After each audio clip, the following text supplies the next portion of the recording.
Bienvenidos a nuestro estudio semanal Siempre en Victoria. Soy Yves Malcott, estoy con mi esposa Yolanda y estamos estudiando para el día de hoy cómo descansar en Dios.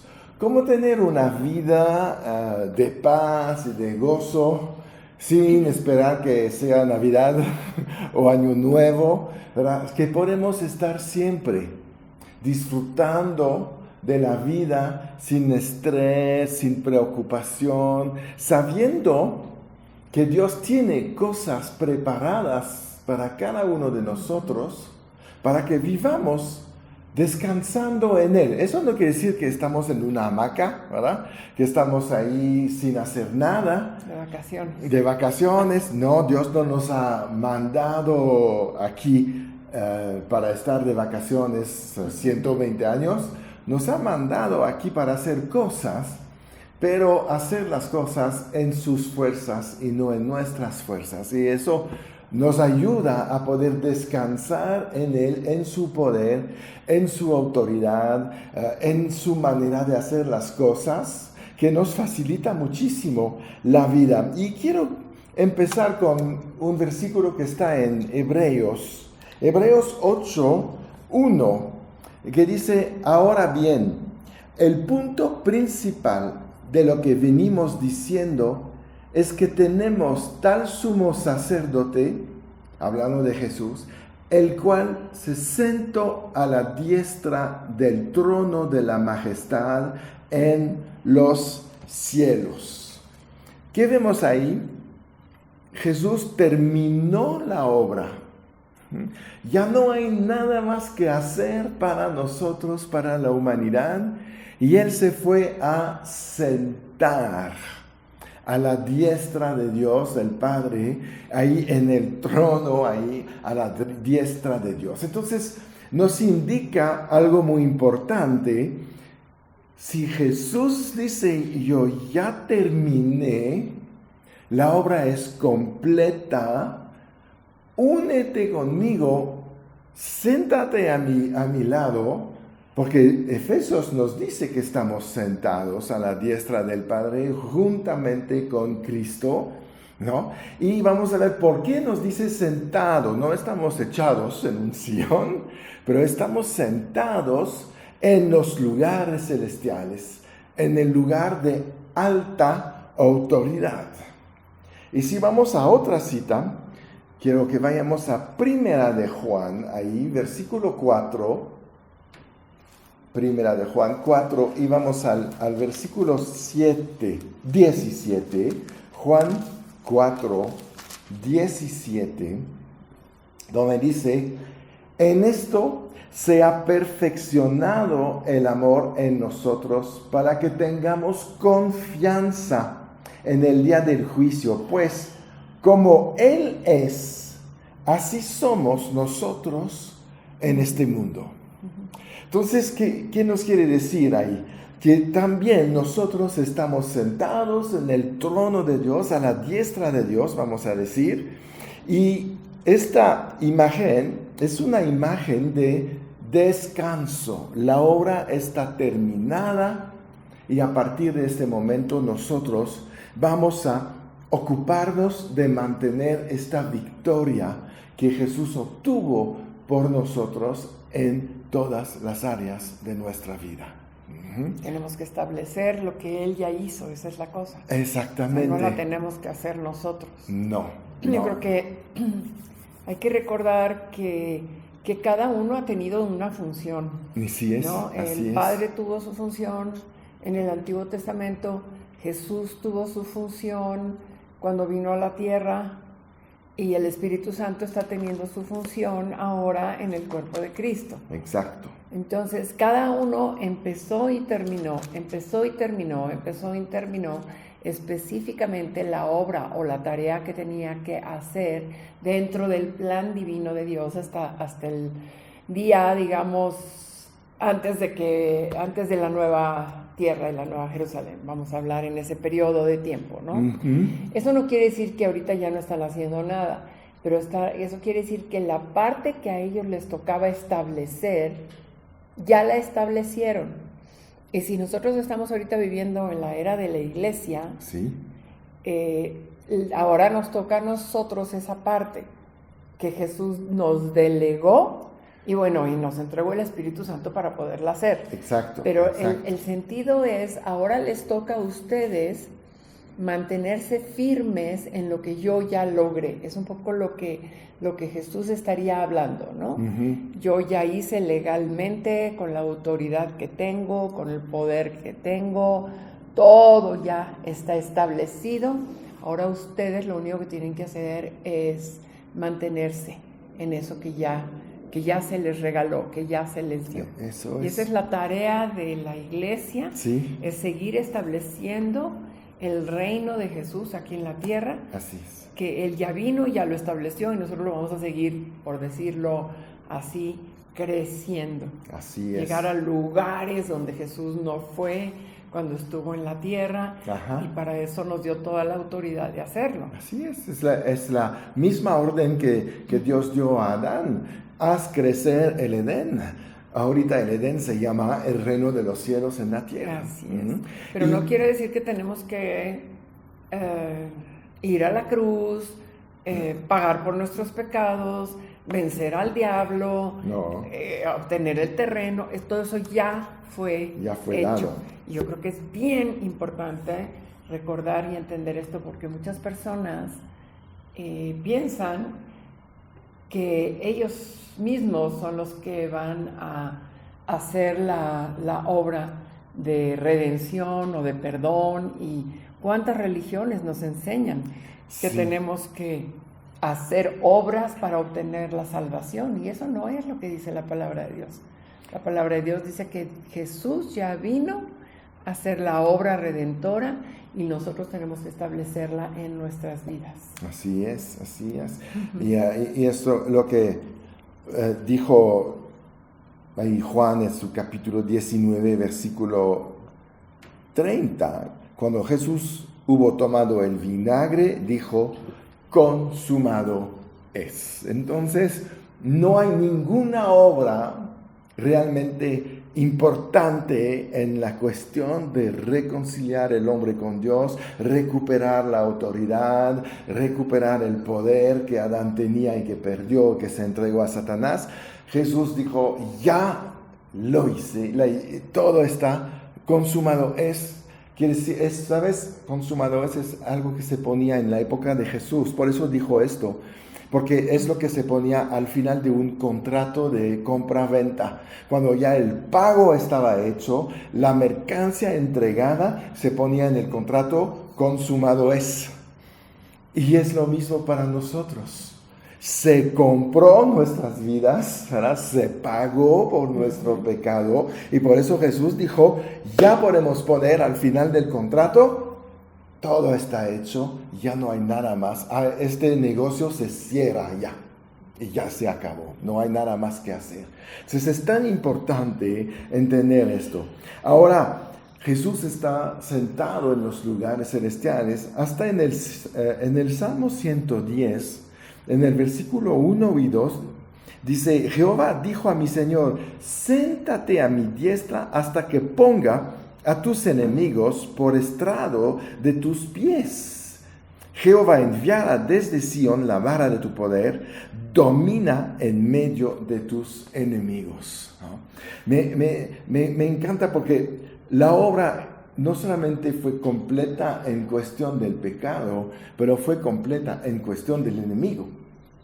Entonces ahí también es algo que tenemos que tomar nosotros y saber, el enemigo que estaba reinando durante los 4000 años antes de Cristo, ya ha sido derrotado y no tenemos que preocuparnos por este enemigo, sino preocuparnos de cómo vamos a seguir creciendo, hacer crecer este reino de los cielos.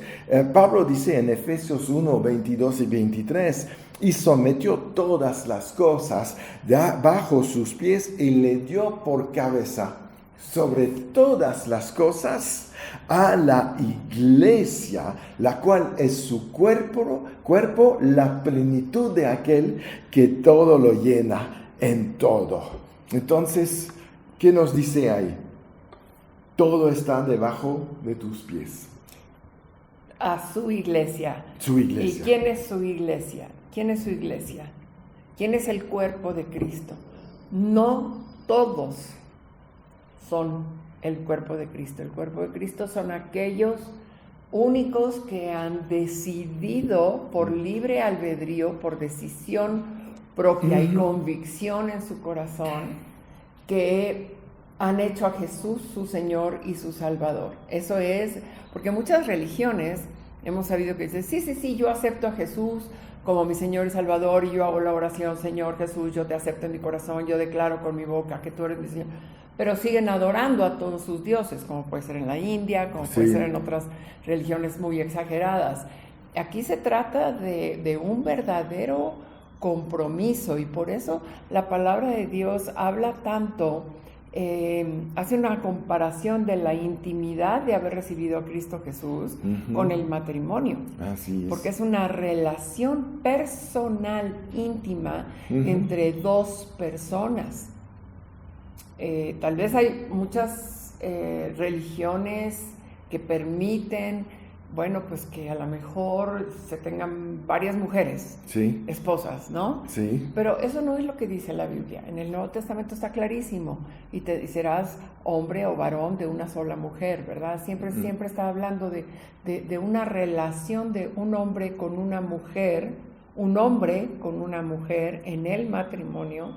Y esa es la intimidad que van a tener, que se van a conocer, que van a... ahí es donde está la autoridad. Así es también. Es donde está la autoridad, en ese acuerdo, en esa unidad, en ese... Y es lo que estamos haciendo cuando recibimos a Jesús en nuestro corazón y rechazamos. Esta palabra hay que subrayarla. Todos nuestros otros dioses... Y podemos hablar de dioses hechos de madera, que están en nichos, pero también podemos hablar de personas o situaciones que son nuestro Dios. Sí. ¿No? Entonces, por ejemplo, el dinero puede llegar a ser nuestro Dios. Nuestros hijos pueden llegar a ser nuestro Dios. ¿Sí? Nuestro trabajo puede ser nuestro Dios. Claro. Es todo aquello que toma un control de tu vida y vives para eso. Es una obsesión, podemos decir, ¿no? Por un lado. Pero también por otro lado, pues esos dioses, el dios del dinero, el dios del trabajo, es donde estamos poniendo nuestra confianza también. Así es. ¿No? Nuestra dependencia. Dependencia de yo voy a obtener, ¿no? Por mi esfuerzo. Muchas veces nuestro peor Dios, con minúsculas, somos nosotros mismos. Claro. Y eso no puede ser el cuerpo de Cristo. No. Eso no puede ser la iglesia. La iglesia son todos aquellos santos apartados para Cristo, que han decidido entregar su vida a Cristo, vivir para Él y hacerlo su único Dios y su único Señor, dejando fuera y a un lado, ¿verdad?, todo lo demás. Así es. Esa es la verdadera iglesia, y esa es la verdadera iglesia que tiene autoridad y poder. Todo lo demás es un engaño en donde no hay autoridad y no hay poder. ¿Para qué? Para seguir haciendo las obras que Cristo hizo y poder establecer el reino de paz y de confianza en Dios aquí en la tierra. Así es. Entonces, tenemos que regresar a lo que dice la Biblia. Descansa. Tus enemigos son derrotados. ¿Cuáles son tus enemigos? Pues la enfermedad, la pobreza, la depresión, cualquier maldición que quiera entrar en tu vida, eso es un enemigo. Temor, y todo lo que trae temor. Temor, ¿no? También, exacto. Sí. Entonces, nosotros tenemos que saber que esto fue derrotado y que no tenemos por qué tener miedo de que nos vamos a empobrecer, tener miedo que nos vamos a enfermar, tener miedo de lo que puede pasar mañana, porque estos enemigos ya no están bajo el control de Dios, están destruidos por la obra de la cruz, despojados de poder. Entonces, ¿quién está en poder y en autoridad ahorita? La iglesia. La iglesia. Por eso Pablo dice en Efesios, a nosotros nos han puesto por cabeza sobre todas las cosas. Todas. Tienes autoridad para parar la maldición y tienes autoridad para desatar la bendición. Entonces, ¿por qué no nos va bien siempre?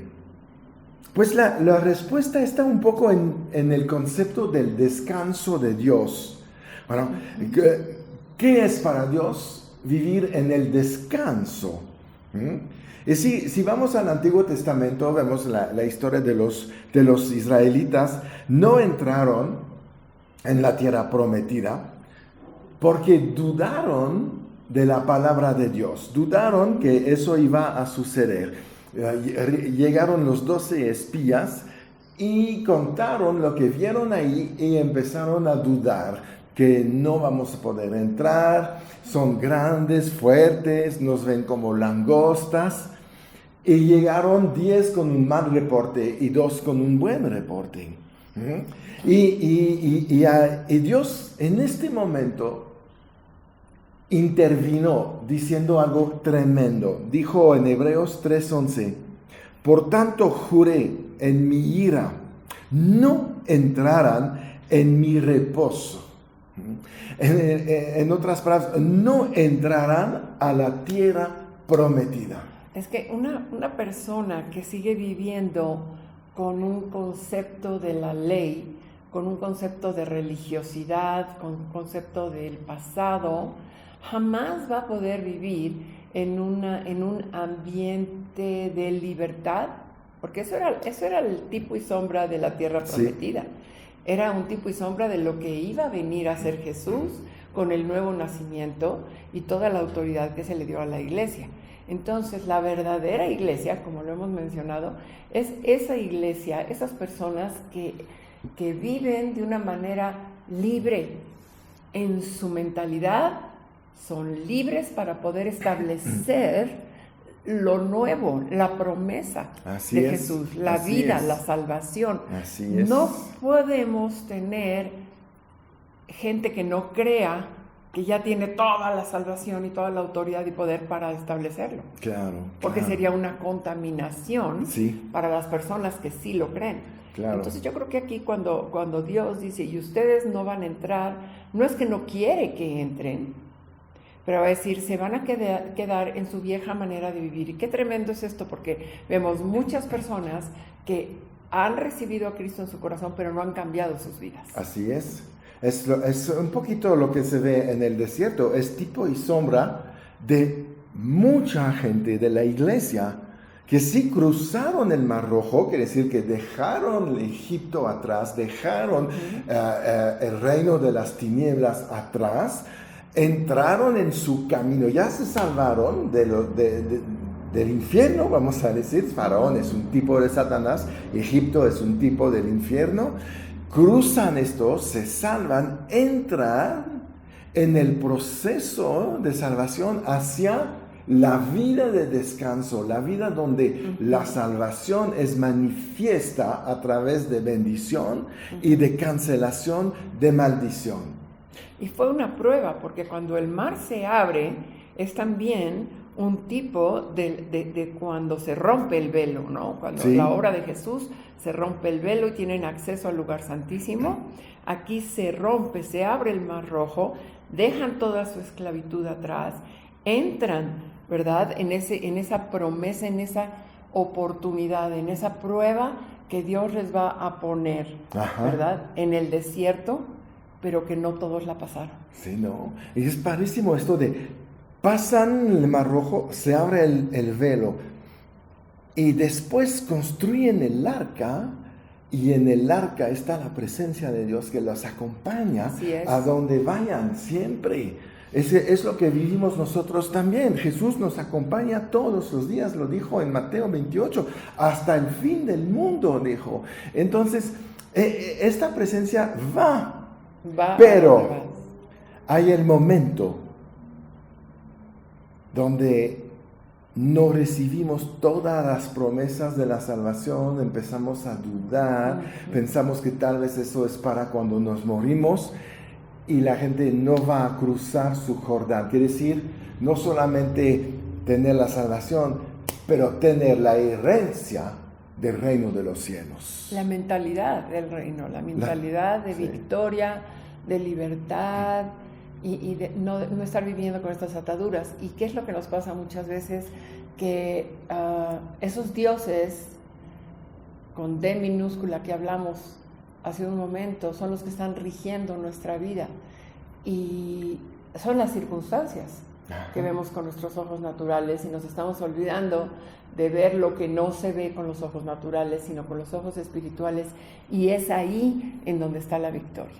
En lo espiritual, en lo que no se ve, en lo que sabemos que es una verdad absoluta, ¿verdad? Pero que no vemos a simple vista. Y eso es una prueba, una vez más, porque no es para todos. Bueno, lo corrijo, sí está disponible para todos, pero no todos la reciben. Así es. Entonces no todos la viven. Así es. Y unos están todavía confiando en sus pequeños dioses que pueden ver con los ojos naturales en vez de el único Dios verdadero, todopoderoso, que es el que ha cambiado tu vida. Así es. Y ellos tenían la tierra prometida como herencia, nosotros heredamos el reino de los cielos, es nuestra herencia.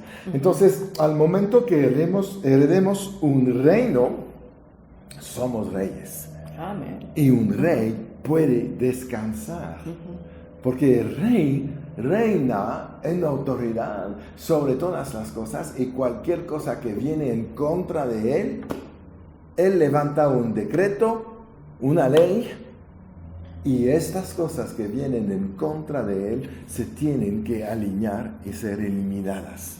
Entonces es tan importante. Entonces debemos nosotros de estar conscientes del descanso, de la tierra de reposo que hemos recibido, en lugar de ver los gigantes. Porque los gigantes sí, los mencionaron, pero cuando cruzaron el Jordán ya no se habló de ellos. Ya no se habló de cruzar el Jordán, paso de fe tremenda para recibir la herencia, y después pues la única cosa que quedó era una ciudad con murallas, y que a la primera trompeta se derrumbaron todas las murallas. Pero ese es Dios. Ese es Dios, porque les dice, crucen, ¿verdad? Sí. Les está dando una instrucción. Sí. Ellos sí obraron en fe, pero obraron en obediencia. Si Dios me está diciendo que cruce, ni la dudo ni la cuestiono. Voy a obedecer. ¿Y qué es lo primero que sucede después de la obediencia? Una manifestación poderosa, tremenda de Dios, de vencer el primer enemigo, dando vueltas alrededor de la ciudad, cantando. Sí, claro. Una vez más es como digo, a ver, ¿estás entendiendo que cuando me obedeces yo obro sobrenaturalmente, de manera que en tu lógica normal, humana, no puedes entender? Esto es una revelación que tenemos que tener, que Dios es tan poderoso que nos da victorias de la manera que jamás se nos hubiera ocurrido. Pero cuando aprendemos a conocer a Dios, Él se manifiesta de esa manera. Podemos vivir y descansar en Él si lo conocemos. Exacto. Lo que pasó, ¿por qué muchos no heredan la tierra prometida? Pues si vemos los judíos, cuando ellos llegaron a Cades, ¿no? En la mitad del camino entre Egipto y la tierra prometida, pues ellos empezaron a ver peligros, a hablar de los gigantes, y sabes, hablando, ¿verdad? Hablando, declarando maldición en sus vidas. Y lo que sucede también es que al volver a hablar de sus temores, se regresaron o se unieron otra vez con este espíritu de esclavitud que tenían antes. Y una vez que te sientes esclavo, pierdes toda noción de la autoridad que tú puedes tener en Cristo Jesús. Ellos perdieron su confianza en su líder, perdieron confianza en la palabra de Dios.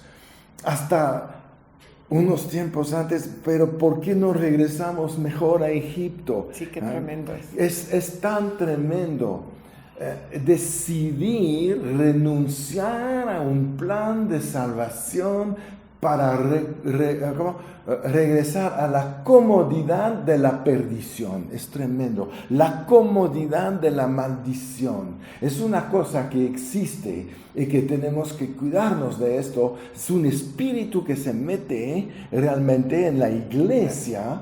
Y es lo que hace que muchos declaran que les iba mejor cuando eran del mundo y que vivían ahí conforme a la corriente del mundo. Es este mismo espíritu que sigue ahí y oprimiendo los escogidos de Dios. Entonces tenemos que cuidarnos de esto. Es lo mismo que pasa con la sanidad. Estás en la salvación, eres salvo, eres sano, pero viene un síntoma y ya de inmediato piensas que eso regresó. Yo dudo que de la palabra de Dios, a lo mejor me animé, me emocioné, pero no soy sano. Y regresamos a la esclavitud de esta enfermedad que pone su yugo sobre las personas e impide que reciben una total sanidad y andan ahí luchando todos los días de su vida, en lugar de haber descansado en la sanidad divina que es eterna. Y es tremendo porque hablamos de la abundancia de lo que hay en nuestro corazón. Y eso es como un termómetro, ¿verdad? Una medida. Podemos detectar qué tan espirituales verdaderamente somos por lo que estamos hablando. Sí. Y debemos de acordarnos. Hablamos de lo que hay en nuestro corazón, pero lo que hay en nuestro corazón es de lo que lo estamos alimentando también. Sí, espiritualmente. Entonces, estoy leyendo la palabra, sí. Estoy alimentándome de la palabra, voy a hablar la palabra, voy a hablar las promesas, voy a hablar las bendiciones. Sí, exacto. Pero si no, yo estoy dando lugar a todo lo que, por ejemplo, los egipcios hablaban cuando estaban en esclavitud. Uh-huh. Eso es lo que habían aprendido a hablar. Exactamente. Y no renovaron su mente. Porque renovar la mente implica un esfuerzo. Sí. Y para ellos era más cómodo, es tremendo esto que voy a decir, pero era más cómodo ser esclavos, uh-huh, porque no tenían que hacer un esfuerzo para pensar, para moverse, se quejaban cuando se cansaban, se quejaban del trabajo, se quejaban de la situación en que vivían, pero era una comodidad de alguna manera, claro, en un sentido de, bueno, pues nos dan de comer, nos dan un techo, pero mataron dentro de ellos toda esa vida y toda esa esperanza y toda esa ilusión, sí, y deseo de vivir, de tener sueños. Estaban muertos en su alma. Así es. Eran casi unos animales. Sí.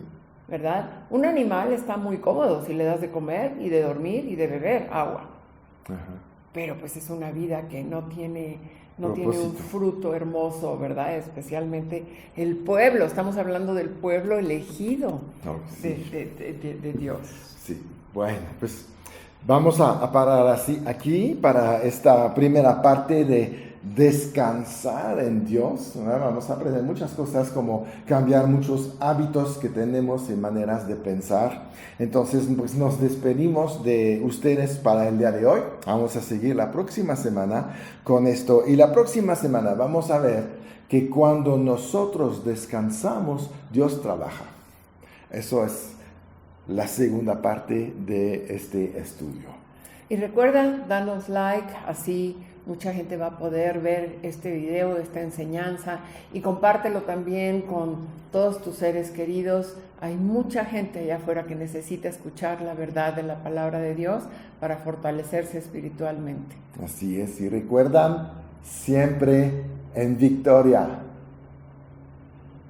Si este mensaje ha tocado tu corazón, yo te invito a que des un paso más, que recibas a Jesús en tu vida. Lo puedes invitar a través de esta pequeña oración.